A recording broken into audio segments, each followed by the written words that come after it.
Nangalakal sila papa nung nakaraang araw. Tapos nung naibenta nila, nalaman nilang 20 na ang per kilo ng plastic bottles. Kaya naman today, 10 a.m. Agad-agaran nga kaming dumiretso sa koridor para manguha at mangalakal uli. Hello, hi mga nay! For today's video, samahan nyo nga kami manguha ng mga kalakal. Literal na kalakal ho. Sa iba kasi kapag sinabing kalakal, mga paninda. Ito talaga is mga basura. So, ang pinaka main purpose namin doon is yung mga plastic bottles na clear bottles. Nung pagpunta namin at 10 a.m. ay medyo makulimlim pa. Kita nyo naman at medyo maulap din. Hindi ito yung first time na sumama ako sa koridor para mangalakal. Meron akong dalawang video dito sa gallery ko pero hindi ko pa nga siya ma-edit-edit. Ewan ko ba sa sarili ko, last year pa yun.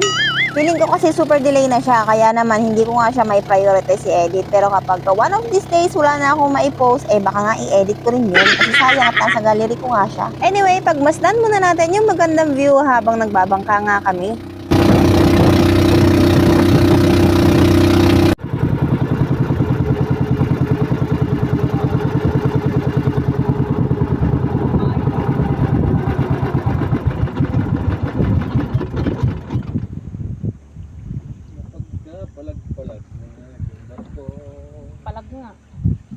After almost 30 minutes, nakarating nga rin kami dito sa Pangpang. Dito lang talaga kami sa gilid, as in dito lang sa gilid kasi bawal nga pumasok dun sa loob mismo ng koridor kasi may entrance fee na kapag papasok ka doon. So kami, ang main purpose lang naman namin is mga basura kaya dito nga lang kami sa gilid. Kita nyo naman yung mga basura sa gilid pa lang. Oh. Yung buong nakaharap sa amin na place ng koridor is makikita mo puro white siya. Ayan, nakikita nyo yan, yung mga gilid-gilid na yan. Puro white talaga siya, as in puro basura siya. Kailangan namin makapuno agad kasi nga tanghali at sobrang init talaga. Kaya nga hindi pwedeng magpapetiks-petiks. Buti na nga lang at kahit papano nakakakuha ko ng pailang-ilang clips para maipakita ko nga sa inyo yung ginagawa namin dito. Kasi pag panay kami cellphone, nagagalit ngayon si Papa. Sasabihin niyan, cellphone kasi kayo ng cellphone kaya matagal kayo makapuno. Bitawan nyo nga yung cellphone na yan. Tapong ko yan gaganyan siya.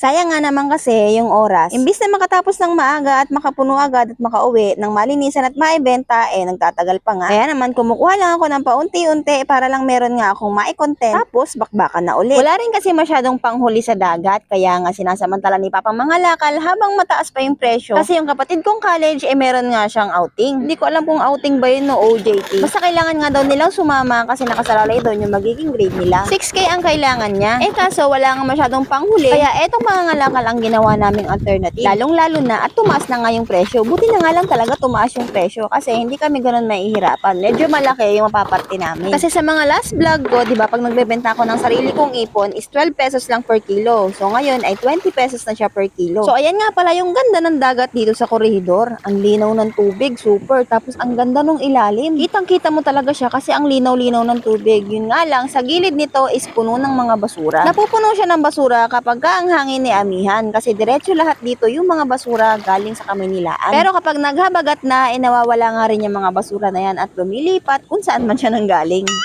Kasi sa kabilang side nito, yung side na nakatalikod sa amin is wala naman panggagaling ang mga basura kasi open sina doon Dito lang sa may harapan namin kaya marami mga basura kasi yung nakapalibot sa kanya, yung nakaharap sa kanya is puro mga kabahayan o mga building. May mga nakatira ba? Kaya itong ginagawa namin kahit papano nakakabawas nga kami sa basura tapos kumikita pa kami. Madalas din kasi kapag gagawa kami ng kubo o aayusin namin yung bahay is dito rin kami kumukuha ng mga kawayan na gagamitin sa pagtatayo. Kasi marami nga ring arod na kawayan at saka mga kahoy. Kaya kapag kumuha sila ng mga kawayan or panggatong is isang biyahe lang din. Nakabawas ka na sa basura, napakinabangan mo pa yung mga kahoy at kawayan tapos magkakapera ka pa sa pagbebenta ng kalakal. Mukha man kaming kawawa sa mata ng iba pero ito na kasi yung kinalakihan naming paggawa. Lalo na kapag wala talaga kaming pera kaysa mang abala ng tao para mangutang, magtsatsaga na nga lang kaming mamulot ng basura at linisin to para ibenta para magkaroon kami ng pambigas. Pambili ng iba pang pangangailangan namin.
tubig ando sila. Tapos yung tubig namin ando sa kabila. Ando si Papa. Sobrang init. Ay. Ayan mo lang ang tubig. Tubig. Wala ko sa bangka.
Nung mga time na to, 12 na nga ng tanghali, kaya naman sobrang init na, tapos nawala na rin yung mga ulap na nagbibigay ng kulimlim sa amin. Kapag gagantong sobrang init pa naman, nagpapalpitate na ako, kaya kailangan talaga lagi may katabing tubig. Yun nga lang, hindi ko pwedeng dalihin yung tubig kasi mabibilad lang din at sobrang init nga. Una nga pala namin nilalagyan yung harap ng bangka, bago namin ipatong yung mga malalaking toner bag para hindi sayang yung space niya sa ilalim. At nung mga time na to, pauwi na nga rin kami dahil medyo lumalakas na yung hangin. Nung nandito pa kami malapit sa korehidor, hindi pa ganun kalakas yung alon at kita nyo naman yung tubig, napakalinaw. Pero nung napunta kami sa gitna, ay Diyos mio, sinalubong kami ng habagat at grabe, nakakatakot talaga yung alon, ang lalaki. Buti na nga lang at hanging habagat yung sumalubong sa amin at hindi yung tinatawag nilang salatan. Kasi kung salatan ng hangin, mas malalaki pa daw doon at sasalubong talaga sa bangka namin yung mga lalaking alon.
Kami sa gitna at malapit na kami dito sa amin, medyo okay naman na yung alon. Super thank you Lord at hindi na kami pinabayaan at nakarating kami ng maayos at matiwasay dito sa Pampang. At pagdating nga dito, syempre magdidiskarga na nga kami ng aming mga bitbit. Nung una nga akala namin dito na nga kami maglilinis sa may balete. Yun nga lang, nung nakapwesto na sila mama para maglinis, medyo mabaho nga yung amoy. Kaya naman after naming mailagay lahat sa tanner bag, inakyat nga rin namin dito sa bahay para dito na nga lang kami maglilinis. Mula sa pangunguha hanggang sa paglilinis nitong mga to, nakaabot pa nga ako. Pero kinabukasan hindi na ako nakatulong dahil nagtinda na nga ako ng mga gulay, tapos may pasok ako ng alauna sa aking part-time job. Kaya naman, ang sabi ko kay Papa, bigyan nga na nga lang ako ng parte na naaayon sa aking pagtatrabaho. Kasi kapag katapos namin kunin to mga to, kailangan pa nga namin linisan, tanggalan ng takip at saka ng plastic, tapos pipit-pitin para masiksik sa mga sako at iyon ang pwede nang ibenta. Ito nga yung nasa balete pa sila mama na tinambak namin yung mga basura doon, kaso nga lang hindi kaya ni Papa dahil medyo maamoy nga daw, kaya eto at binuhat nga namin papunta sa amin. At dito na nga namin inumpisang linisan, tanggalan ng balat, plastic, ng takip, tapos saka pipit-pitin at ilalagay sa malalaking tonner bag. Ang laman ng isang tonner bag ay 35 to 50 kilos. Kaya naman, kung makatatlo kami, swerteng maka 100 plus kilos, ay malaking bagay na nga rin dahil yung isang biyahe namin ay 2,000 din. Sa 4 hours na naandoon kami, ay kumita kami ng 2,000 kaysa naman itatambay lang namin dito sa bahay. O diba, namulot ka na ng basura, nagkapera ka pa. Anyway, ang binigay na parte sa akin ni Papa dito ay 400 pesos. O diba, malaking bagay na, tapos may part-time job pa ako. Kahit papano ay hindi nga kami mahihirapan sa pagbabudget ng aming mga gastusin. Kahit papano ay hindi kami nawawalan. Kaya naman super thank you Lord sa mga simpleng biyayang ito. Kahit na sa iba ay maliit lang, sa amin ay napakalaking bagay na nga po nito. Kaya kung umabot ka pa dito at kasama pa kita, maraming salamat sa iyo dahil sinubaybayan mo na naman ang kwento ko. Maraming salamat sa patuloy na pagsuporta at panonood ng aking mga video. Anyway, hanggang dito na nga lang po muna. Hanggang sa susunod na video po. Salamat sa iyong panonood.